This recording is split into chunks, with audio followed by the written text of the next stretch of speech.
Hello, is there anybody out there that can help me with my Ford Transit? I have a weird problem with my engine. I will show you. Let's start.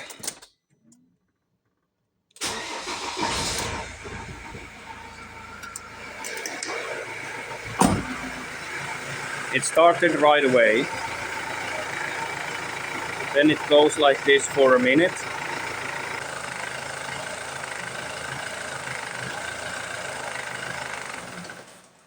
That's the problem. It stalls and now when I try to start this again, the symptom is this.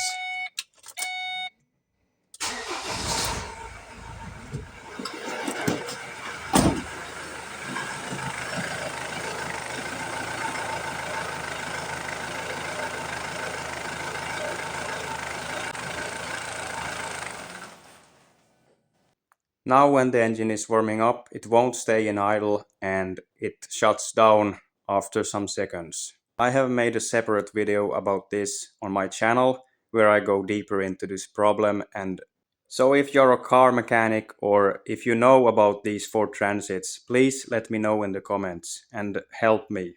Thank you beforehand.